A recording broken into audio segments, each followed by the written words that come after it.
Hello दोस्तों, एलोरिंग शिक्षा द्वार पर आपका स्वागत है। मैं अब्दुल खालिद आज आपके लिए लेकर आए हैं कलाम बैच। कलाम बैच एक ऐसा बैच है जिसमें हम लोग एएमयू, जामिया, बीएड, डीएलएड की प्रिपरेशन के लिए आपको बात करेंगे और वहाँ पर आपको बताएंगे कि किस तरीके से आप जामिया बीएड, एएमयू बीएड या डीएलएड किस तरह से आप उसका टेस्ट क्वालिफाई कर सकते हैं। तो हम लोग कलाम बैच के बारे में बात करेंगे।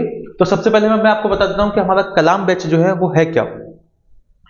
तो कलाम बैच आप हम जानते हैं पहले कलाम है कौन। हमने इस बैच का नाम कलाम बैच इसलिए रखा है क्योंकि एपीजे अब्दुल कलाम हमारे देश के राष्ट्रपति भी रहे और उनको मिसाइल मैन भी कहा जाता है। एक बहुत बड़े साइंटिस्ट भी थे और उन्होंने देश को मिसाइल भी दी, इसलिए हम लोग सब उनको मिसाइल मैन के नाम से भी जानते हैं।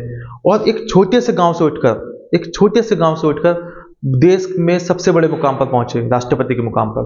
तो इसलिए हमारे इस टाइटल की थीम है कि अब राजा का बेटा, इस बैच की थीम है कि अब राजा का बेटा राजा नहीं बनेगा, कोई भी गांव से उठेगा और वो राजा बन जाएगा। कोई भी राजा गांव से उठेगा और वो राजा बन जाएगा, बशर्ते जरूरत है उससे मेहनत करने की। और जो मेहनत करेगा वही फल खाएगा और जो मेहनत नहीं करेगा वो फल कभी नहीं खाएगा। ठीक है, तो अब आपका नंबर है कि आप मेहनत करें। ये आपका वक्त आ चुका है कि आपको मेहनत करनी है और ऐसी मेहनत करनी है कि आपको बिल्कुल सबको अपनी नैया पार लगा देनी है। ठीक है, तो मैं अब्दुल खालिद, जैसा कि आपको मालूम है कि आपको हिस्ट्री और पॉलिटी के लिए का सिलेबस आपके साथ डिस्कस करने जा रहा हूं कि जामिया बीएड के लिए क्या ज्यादा इंपॉर्टेंट है। हिस्ट्री और पॉलिटी में कौन से टॉपिक्स हैं जो आपके इंपॉर्टेंट है, कहां से क्वेश्चन पूछे जाते हैं, पिछले 10 साल में क्वेश्चन कहां से पूछे गए हैं, कहां से नहीं पूछे गए, तो हम उसके बारे में डिस्कस करेंगे। ठीक है, तो सबसे पहले हम सिलेबस के बारे में देखते हैं। ठीक है, तो सबसे पहले हम देखते हैं हिस्ट्री के बारे में। ठीक है, तो हिस्ट्री में सबसे पहले हम लोग एंशिएंट हिस्ट्री के बारे में डिस्कस करते हैं। तो एंशिएंट हिस्ट्री कहते किसको है, या एंशिएंट हिस्ट्री में कौन से टॉपिक्स इंपॉर्टेंट हैं। तो मैं आपको बताऊं, Indus valley civilization important topic है। इसकी डेट के बारे में पूछ सकता है, इसकी जो साइट्स हैं उनके किसने डिस्कवरी की है उनके बारे में इससे क्वेश्चन कर सकते हैं। इसके अलावा जैनिज्म के तीर्थंकर्स के बारे में क्वेश्चन कर सकते हैं, या फिर बुद्धिज्म से भी क्वेश्चन आते हैं अक्सर। ठीक है, महाजनपद, जो 16 महाजनपद आयरन एज में एस्टेब्लिश हुए थे, उनसे भी क्वेश्चन अक्सर पूछ लिए जाते हैं, या फिर मॉडर्न एम्पायर और गुप्ता एम्पायर, इन दो से भी क्वेश्चन पूछे जाते हैं। पिछले लास्ट 2021 या 22 में एक क्वेश्चन गुप्ता एज से पूछा गया था। क्लियर, तो एंशिएंट इंडिया में हमें इन टॉपिक्स पर ज्यादा फोकस करना है। और फिर हम आते हैं मिडिवल इंडिया के अंदर। तो मिडिवल इंडिया पर जिन टॉपिक्स पर हम फोकस करेंगे वो करेंगे Arab Turk in India, Mohammad Ghori, Mahmud Ghaznavi and Mohammad bin Qasim, इनके बारे में थोड़ा सा देखेंगे थोड़ा सा। और फिर आता है दिल्ली सल्तनत। तो दिल्ली सल्तनत में जैसे मैंने आपको बताया कि 5 डायनेस्टी है ना, 5 डायनेस्टी।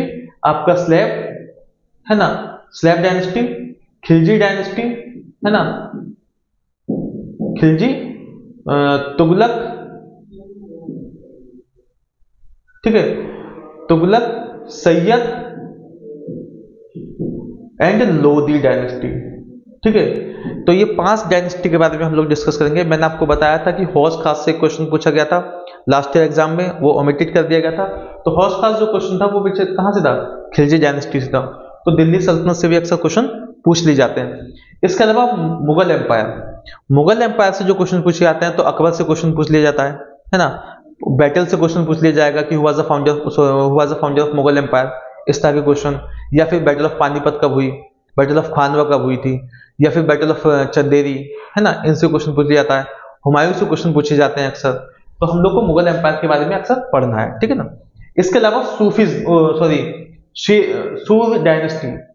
ठीक है, तो हमें सूर डायनेस्टी के बारे में पढ़ना है, जिसमें शेर शाह सूरी उनके बारे में भी थोड़ा सा देख लेना, क्योंकि एक क्वेश्चन पूछा गया था इसमें कि रुपया का टर्म किसने दिया था, कॉइन को रुपया जो टर्म है वो किसने दिया था, तो शेर शाह सूरी ने। तो हमें सूर डायनेस्टी के बारे में भी पढ़ लेना है। ठीक है, नेक्स्ट क्वेश्चन आता है विजयनगर एंड बहमानी किंगडम से। कभी कभी क्वेश्चन पूछ लिया था who was the founder of Vijayanagar empire, है ना।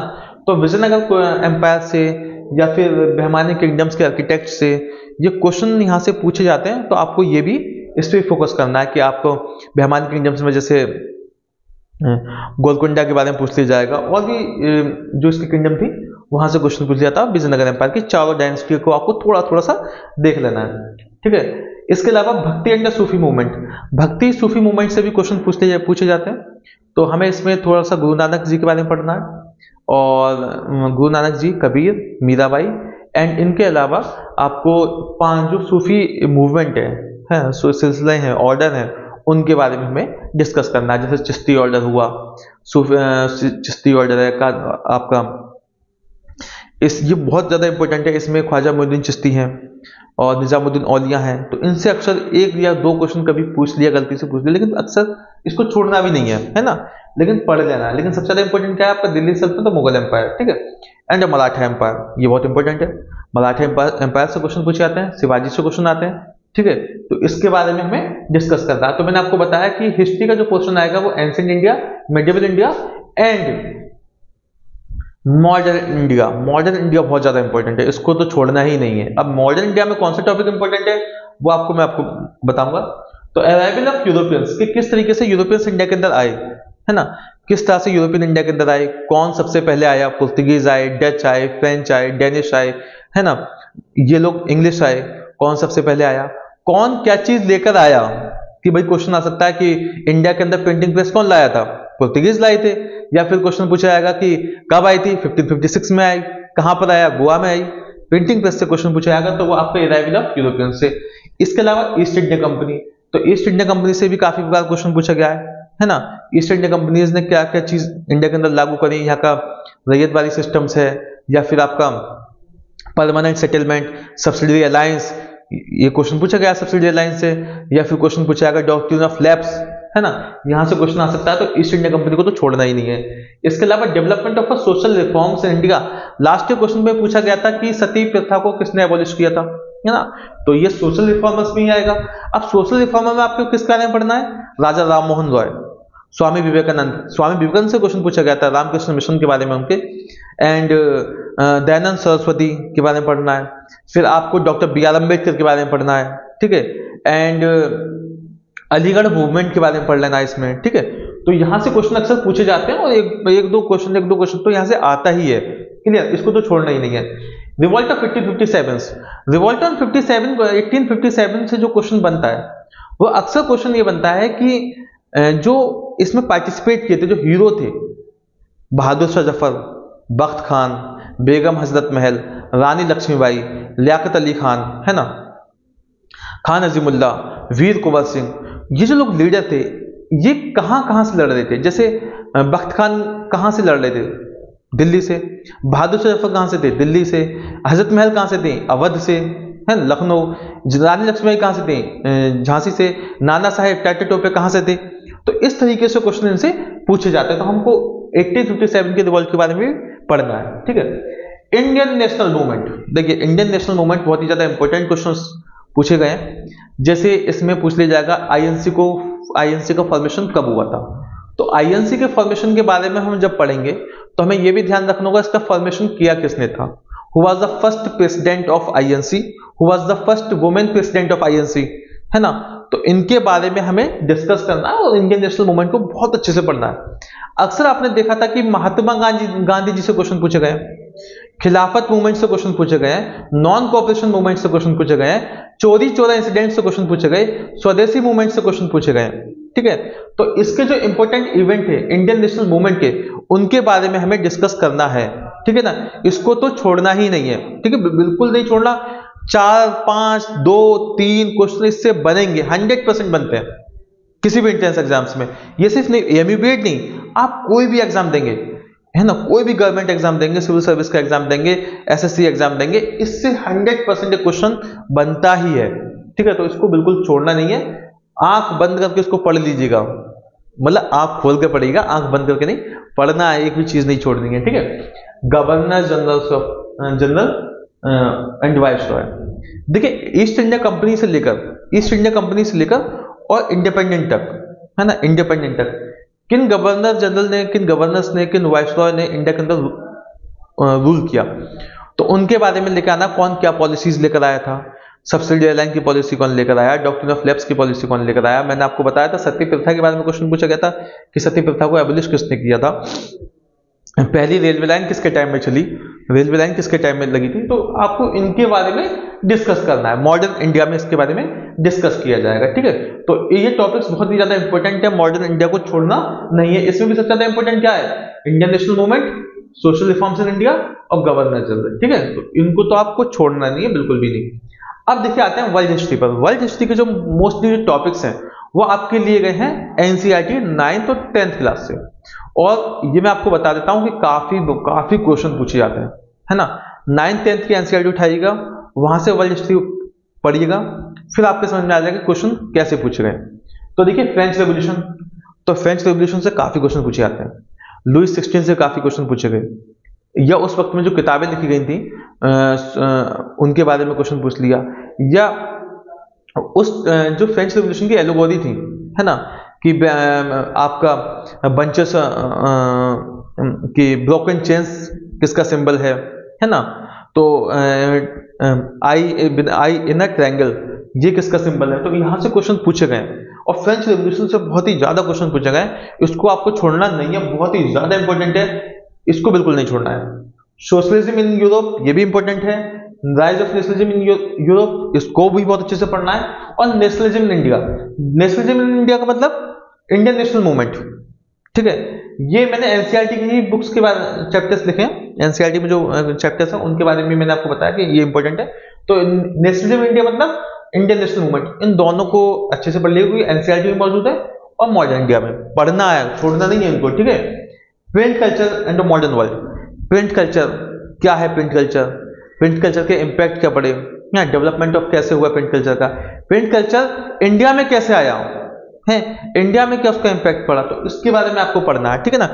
और क्वेश्चन क्या आता है बुक्स से रिलेटेड, कि कौन सी किसने कौन सी बुक्स लिखी है ना, और ये अक्सर क्वेश्चन पूछा जाता है कि किसने कौन सी बुक्स लिखी है ना, तो बुक्स एंड ऑथर के नेम तो आप देख लीजिएगा। ठीक है, मैं आपको बता दे रहा हूँ, काफी बार ये क्वेश्चन आता है और बुक्स से रिलेटेड बहुत ज्यादा क्वेश्चन आते हैं। अभी आया था हरिजन बुक्स किसने लिखी थी, है ना, the Indian discovery of India किसने लिखी है ना, इंडिया विंस फ्रीडम किसने लिखी है ना। तो ये आपको प्रिंट कल्चर से क्वेश्चन, मतलब बुक्स एंड ऑथर से भी क्वेश्चन लिए जाते हैं, प्रिंट कल्चर से भी क्वेश्चन अक्सर पूछे जाते हैं। एज ऑफ इंडस्ट्रियलाइजेशन चैप्टर को छोड़ना नहीं है, और rise and Nazism and the rise of Hitler, इसके बारे में हमें डिस्कस करना है। ठीक है ना।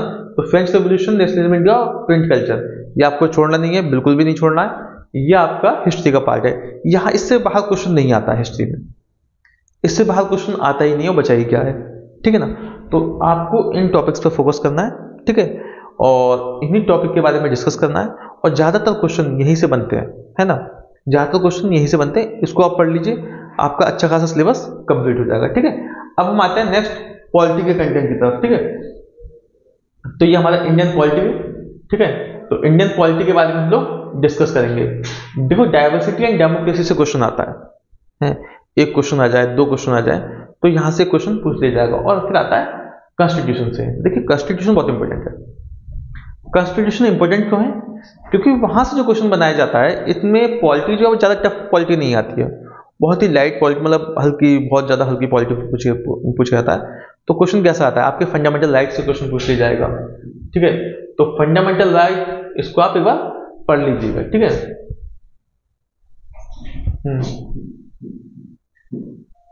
फंडामेंटल राइट, इसको आप मत छोड़िएगा किसी भी कीमत पर। फंडामेंटल राइट क्यों, क्योंकि राइट टू एजुकेशन से क्वेश्चन आता है। अब राइट टू एजुकेशन कहां आता है, 21A। अब 21A कहां पे आता है, फंडामेंटल राइट में। इसको आप बहुत अच्छे से पढ़िएगा। इसके अलावा आपकी आती है डीपीएसपी से क्वेश्चन, कॉन्स्टिट्यूशन में डीपीएसपी से क्वेश्चन अक्सर पूछे जाते हैं, और इसको आप पढ़ लीजिएगा कौन से आर्टिकल में, डीपीएसपी में किस आर्टिकल में किसके बारे में डिस्कस किया गया है, यही फंडामेंटल राइट के बारे में डिस्कस कीजिएगा। फिर नेक्स्ट क्वेश्चन है आपका, नेक्स्ट टॉपिक आता है फंडामेंटल ड्यूटीज के बारे में। ठीक है, तो आपको ड्यूटीज भी याद रखनी है, कितनी ड्यूटीज है हमारी, है ना, ड्यूटीज कब लागू हुई गई थी।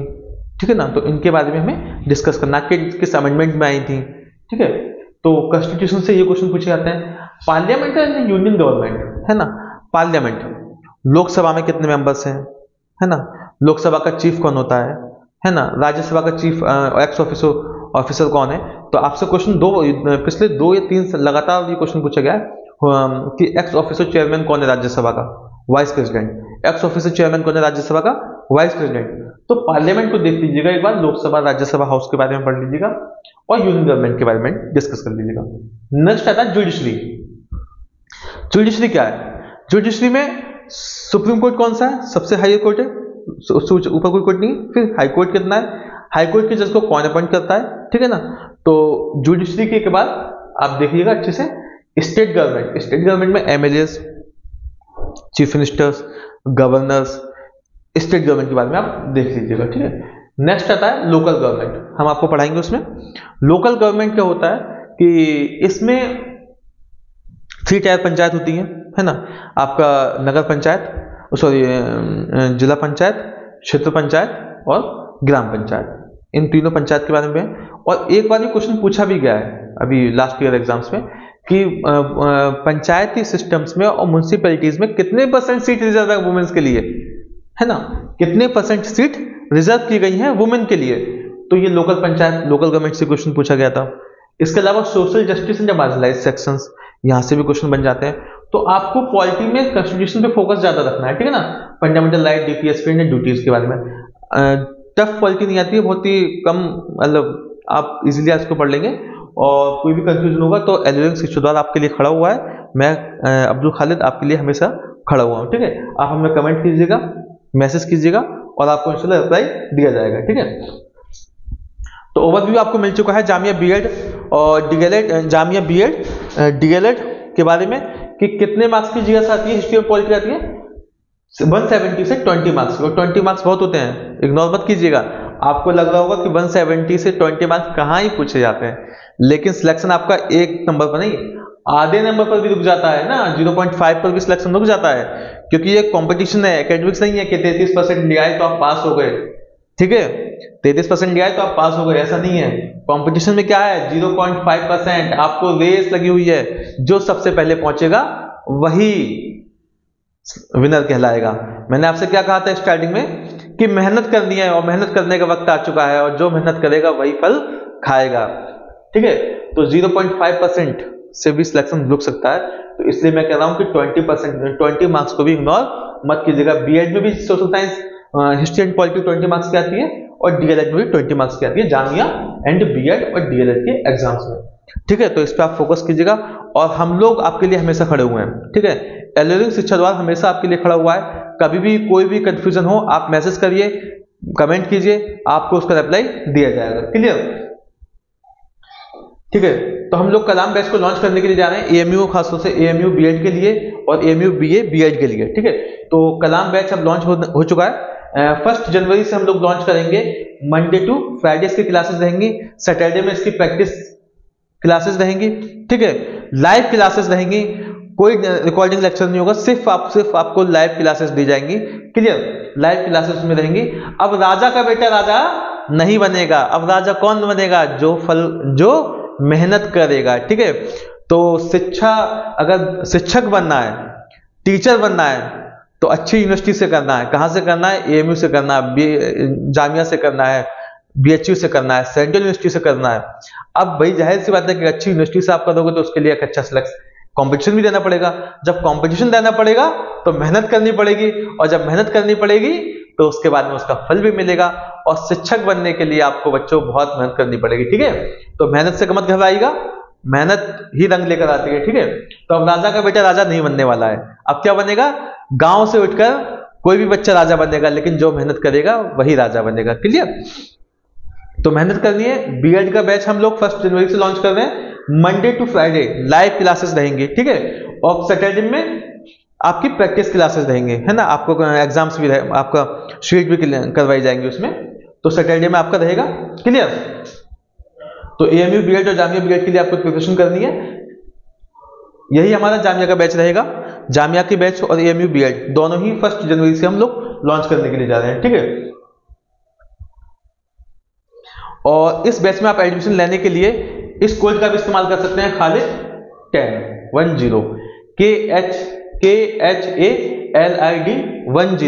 इस कोड का इस्तेमाल करेंगे। इस कोड के बड़े फायदे हैं, ठीक है। इस कोड के फायदे ये हैं कि अगर आप एलियन शिक्षा द्वारा पढ़ना चाह रहे हैं, इस कोड को इस्तेमाल करेंगे तो इसकी फीस कितनी है बच्चों, 5499 है, 5499 इसकी फीस है। लेकिन अगर आपने इस कोड को यूज किया तो आपको कितने का ऑफ मिलेगा? 500 का ऑफ मिलेगा। क्लियर? तो मुझे मत भूलिएगा, मेरे कोड को मत भूलिएगा, और एलरिंग शिक्षा द्वार पर आप एडमिशन लीजिए और इस कोड का इस्तेमाल कीजिए और ऑफ लीजिए। ठीक है, इस कोड का इस्तेमाल कीजिए। और देखिए मैं आपको बता दूं कि एलरिंग शिक्षा द्वार पर जिन लोगों को हमने पढ़ाया था लास्ट टाइम, तो आप इसमें देखिए Wajih rank first, rank 4, rank 5, rank 9, rank 9, rank 19। ठीक है, ये लोग हमारे पास में टॉप रैंकर्स थे, और सना रहमानी, जैद, इन सब लोगों का सिलेक्शन हमारे यहाँ से ही हुआ है। ठीक है, तो ये मैं आपको बता दूं कि हम लोग ऑनलाइन बैच स्टार्ट करने के लिए जा रहे हैं। आइए उसमें, और जो भी मदद की जरूरत हो हम आपके लिए खड़े हुए हैं।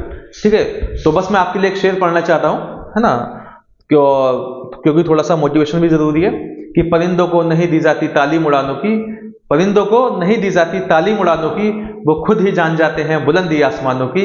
अगर देखना ही चाहते हो तुम हमारी उड़ानों को, तो थोड़ा और ऊंचा करो आसमानों को। तो एलरिंग शिक्षा द्वार आपके लिए खड़ा हुआ है। ठीक है,